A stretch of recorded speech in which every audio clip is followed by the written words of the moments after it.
Welcome to the Deep Dive. Great to be here. Today, we are really getting into the power of habit. We're working from an audio summary of Charles Duhigg's book. Yeah, it's a fascinating read, or listen rather, really influential work. Exactly. And our goal really is to unpack how habits work. How they shape our lives every single day. And not just our lives, but companies, even societies. Right. And crucially, how you listening can actually use this stuff. We want to uncover some maybe surprising things about why we do what we do. It's pretty eye-opening when you see the underlying structure. Okay, so let's start there. What is that fundamental structure? Duhigg talks about something specific, right? The sort of core mechanism. He does. He calls it the habit loop. And it's actually quite simple on the surface. Okay. It's got three parts. First, there's the cue. Think of it as a trigger. A trigger, okay. Yeah, it tells your brain to basically go into automatic mode and run a specific habit. Then you have the routine. That's the habit itself, the action. Exactly. Physical, mental, emotional, whatever it is. And finally, part 3 is the reward. Ah, the payoff. Right. The reward helps your brain figure out, hey, is this loop worth remembering? And the crazy part is, maybe 40–50% of what we do each day. No way. Yeah, it's run by these loops, mostly unconscious. It's wired deep in the brain, the basal ganglia.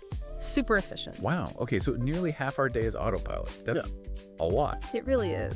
Can you give us an example? Make it real. How does this loop play out for an actual person? Sure. The summary uses a great story about a woman named Lisa. Her life changed dramatically. How so? Well, she went from being, overweight, in debt, kind of struggling, to running marathons and having her own business. Big changes. That's a huge transformation. So how did the habit loop fit in? Well, take stress, for example. Maybe the cue was feeling stressed or overwhelmed. Okay, yeah, relatable. And her old routine might have been, say, eating junk food. The reward wasn't necessarily the food itself, but maybe that temporary comfort or escape from the stress. Right, the feeling it gave her. Exactly. The breakthrough was realizing she couldn't just stop. She identified the cue stress and the reward she craved relief.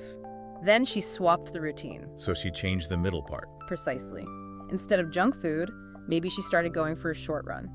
It gave her a similar reward stress relief, a sense of accomplishment, but obviously much healthier. That makes so much sense. It's not about willpower alone, it's about redesigning the loop. You got it. Okay, that's powerful for individuals. But you mentioned companies. How did big organizations use this? Oh, they're often way ahead of us on this. Think about Procter & Gamble. P&G, like Febreze and stuff? Yeah, exactly.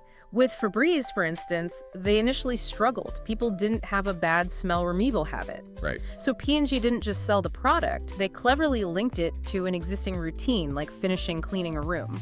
The act of finishing cleaning became the cue. Spraying Febreze became the new routine. And the reward, that satisfying fresh scent, signifying clean. They essentially bolted their product onto an existing loop and added a new reward signal. So they tapped into what people were already doing. That's clever. Sneaky, almost. Well, effective, certainly. And it's not just consumer goods. Think about sports. Like professional athletes? How does it work there? Absolutely. Tony Dungy, the NFL coach, he famously used habits with the Colts. Oh, yeah? How? Instead of overloading players with complex decisions in the moment, he drilled simpler reactions until they were automatic. The cue might be how the offense lines up. Okay. The routine was the immediate practice response. No thinking, just doing. Thousands of reps. Making it second nature. Exactly. The reward was a successful play, stopping the offense. By making key actions automatic, it freed up their minds to focus on the bigger picture, the strategy, during the game's chaos. Taking the thinking out of the basics so you can think about the complex stuff. That's really interesting. It's about building reliable performance under pressure. So bringing this all together, for someone listening right now, what's the big takeaway? How can we actually use this, for ourselves to build good habits or break bad ones? I think the most powerful concept is what Duhigg calls the golden rule of habit change. The golden rule. Okay, sounds important. It is, because it works with your brain, not against it.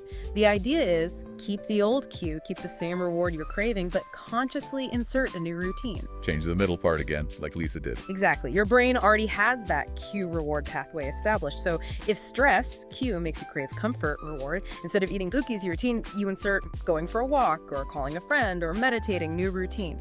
You get the same reward, roughly, but via a different, hopefully better, action. So you're hacking the existing loop, not trying to build a whole new one from scratch, which sounds much harder. Much harder. This leverages the existing wiring. It's strategic substitution. Okay, keep the cue, keep the reward, change the routine. That feels Yeah. doable, like a real key. It really puts you in the driver's seat, you know? You stop being pushed around by habits and start designing them. Fantastic. So a final thought for everyone listening. Yeah, just think about one habit in your own life. Maybe one you like, maybe one you don't. Can you actually pinpoint the cue? What happens right before? And what's the real reward you get from the routine? And then maybe ask yourself, which part of that loop could you maybe tweak? Just a little to get a different result, something to chew on.